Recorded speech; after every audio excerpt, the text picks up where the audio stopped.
Hey guys, welcome back to the Legend of Zelda, the Wind Waker HD walkthrough. This is part B of Chapter 9.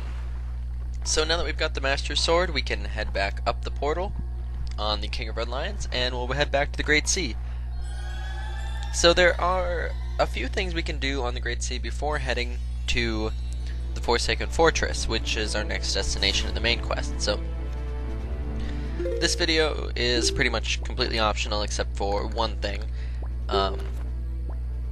That we'll be getting very quickly here. So right away though, you want to open up your treasure charts that you got from Tower of the Gods, which we couldn't really, you could have opened them up while you were in Hyrule, but couldn't have done anything with them. And then we want to sail west one sector to Six-Eyed Reef. Here we can pull up a treasure that we got for 200 rupees. So like I was saying, you can pretty much skip this part except for one thing that I'm going to be getting as soon as right after I get this treasure. So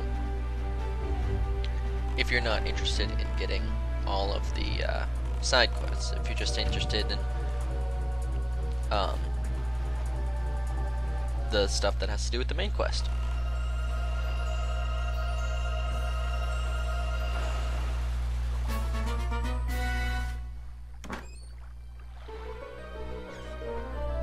So after you snag this treasure, you want to go north one sector to Northern Triangle Island. Now, as you've been sailing around the Great Sea before, you should have noticed the cyclones that were whipping around, and you might have even been unlucky to get into one of those cyclones. If that has happened to you, you'd notice that there's nothing you can really do about it. And you just kind of get taken to somewhere else on the map, which is pretty annoying. But now there is something we can do with it, and there's a cyclone right north of us on Northern Triangle Island. So now that we have the bow, you want to head into this cyclone, and you'll see a toad guy, kind of like the guy we saw when we got the Wind's Requiem, come up from the middle. You want to shoot this guy 3 times with your bow, and these cyclones will go away, and he will teach you a new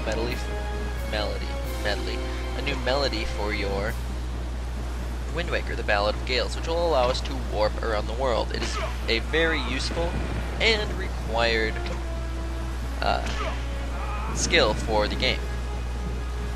So you'll have to wait a while because your arrows won't hit him that fast. You'll have to wait till they hit him, so don't waste arrows by thinking that your arrows aren't hitting him, because they probably will. He's not that hard to miss. Also, if you are collecting figurines, make sure you take a picture of this guy, because he's easy to miss. So, and he will teach you the Ballad of Gales, like I just said. So this is required for the game. Even though we have the Swift Sail now, getting around the world will be even easier, which is pretty nice.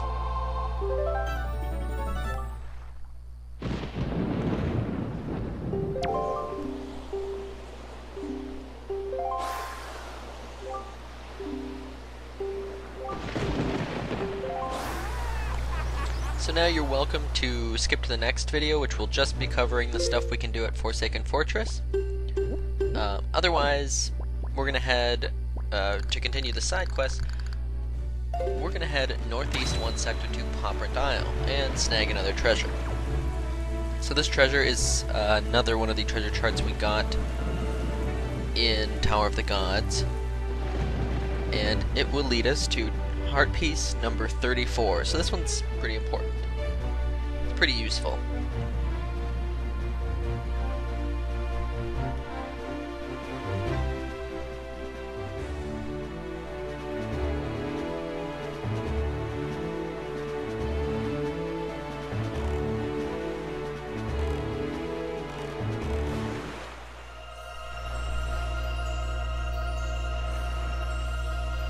So one other thing that I really appreciate about the HD version is, since on the Wii U the draw distance is a lot greater than on the GameCube, you can see the Tower of the Gods from almost anywhere on the Great Sea, and that's really cool. The only places you can't see it are the far edges, the far left edges. Although if you're right behind Great Fish Isle, you can still see it. But like, you can't see it from Forsaken Fortress, unfortunately. But it's really cool how much like more draw distances there is. So anyways, once you pick up the Paw Print Isle treasure, you want to head northeast one more square to 7-star Isles. When we were here before, you might have noticed that there were platforms, but we couldn't have done anything about those, so we are going to do that now.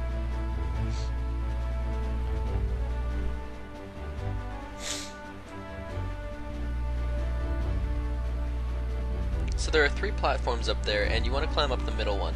So what will happen is Wizrobes will start to attack you. White Wizrobes. They're essentially the same as the blue ones we saw in Tower of the Gods. They'll just shoot fireballs at you. So you want to kill the first one with 2 shots from your bow, or a couple hits from your Master Sword, either one, depending on how close they are to you. And it will reveal a treasure chest. 1 more will appear, kill it for another treasure chest to appear, and then 2 will appear, kill both of those for the final treasure chest to appear. If you come here before you have the bow, I don't think the Wizrobes will appear, or before you do the Tower of the Gods, I should say. I think you can, like, you could leave the Tower of the Gods and come here and they still with the bow. So just use your ears, and you'll be able to hear them coming. And they take a while. They're a chattery bunch. They give their position away, so they're not too dangerous. When the 2 come, you'll have to look out a little bit better, because obviously there's 2 of them.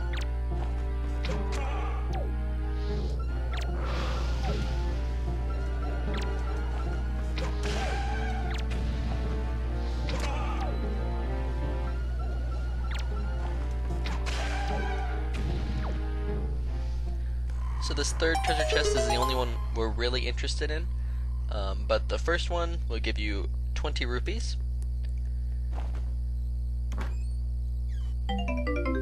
The second one will give you a golden feather, so if you have not completed that quest, and there's another one for you. Although, by this time you really should have completed that quest.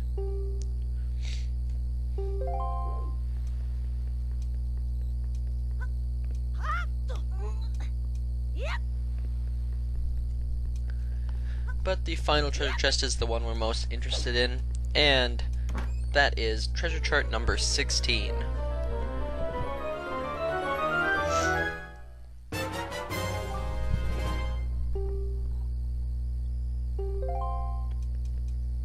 So after you've gotten all those, you can head back down to the King of Red Lions.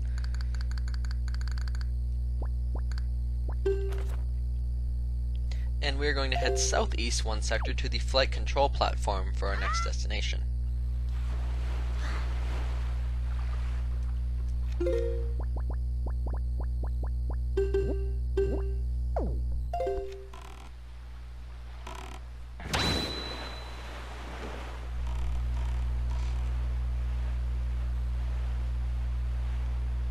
So when we were here before, you might have noticed that there was a submarine that I just kind of went by.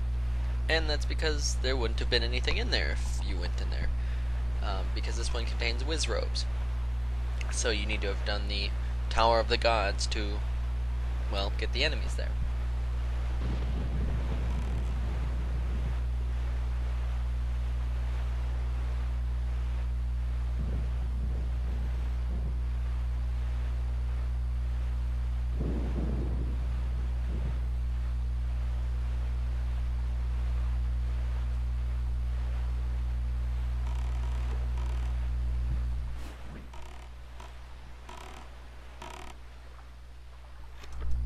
So head into the submarine that is just south of the flight control platform, and jump down. It'll be really dark, you won't be able to see what's going on.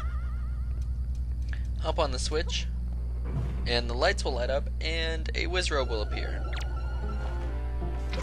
So take him out pretty quickly, and then a bunch of choo-choos will drop. You can take these guys out, but they're mainly a distraction for the Wizrobe that's going to appear soon. So, the Wizrobe is the important one to take out. still have to defeat the choo-choos, I'm not completely sure. But what's nice is now that you have the Master Sword, the green choo-choos will be easy to defeat. After you destroy the second Wizrobe, 2 Wizrobes will appear, but also a bunch of mini blends will appear. So the mini blends again are just a distraction. Focus as much as you can on defeating the Wizrobes. And like I said with your Master Sword, the mini blends will only take 1 hit, so they're a lot easier now too. Then you can head up the ladder and open the treasure chest for the platform chart. So this is not a regular treasure chart, this is a chart that shows you where all the platforms is. If you're following the walkthrough, it's not particularly useful to you because I'm showing you all the useful platforms there are in the Great Sea.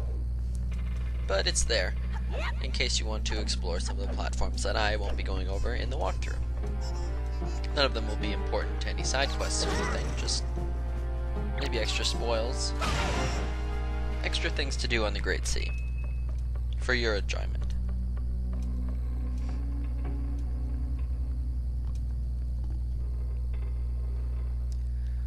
So now there's one more treasure we can pull up, well 2 more technically, but before we head to Forsaken Fortress there's one more, so using treasure chart number 16, oh and here's the platform chart by the way, using treasure chart number 16 we want to go to Shark Island, but if you look on your sea chart that's a pretty far sail, so we're going to put the Ballad of Gales to use. Play the Ballad of Gales and warp to Southern Fairy Island, which is just 1 sector away from Shark Island.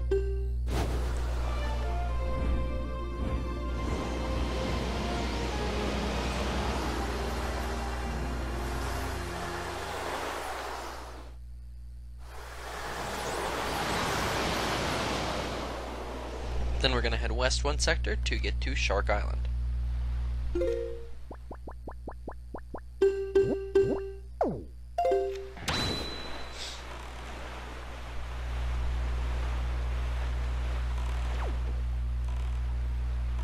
So before there was a cyclone here at Shark Island, but it won't be there anymore because we have the Ballad of the Gales, so you don't even have to worry about the cyclones anymore. The small tornadoes you do, but they're not even that big of a threat, they'll just kind of turn you around, so.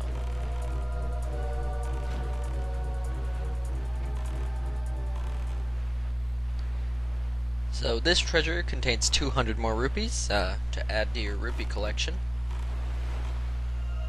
And after that, that's all we can do on the Great Sea for now.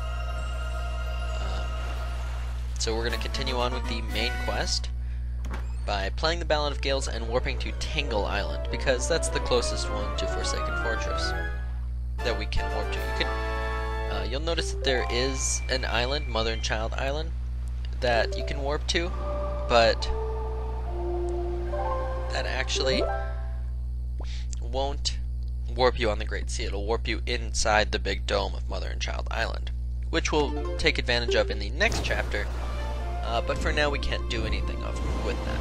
So the closest one to Forsaken Fortress is Tangle Island. Then you're going to want to sail 2 squares northwest, and we'll make it to Forsaken Fortress.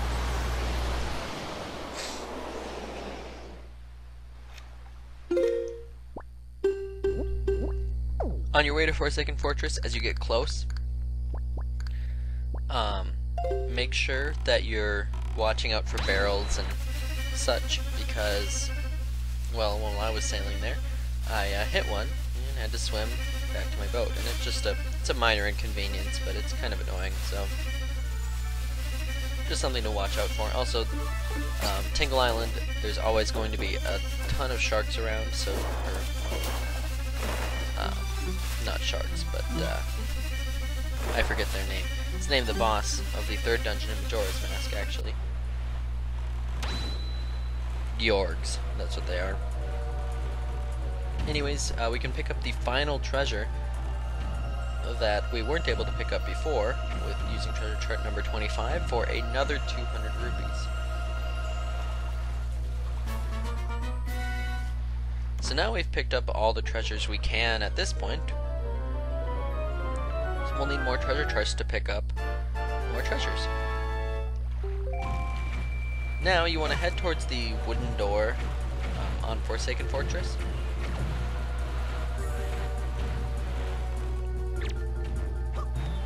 and there are cannons shooting at you, but I find it a lot easier just to shoot the door twice. Then you'll go in and talk to the King of Red Lions, and you will start the Forsaken Fortress, which will be part C of this video. So see you guys, or of this chapter. See you guys then.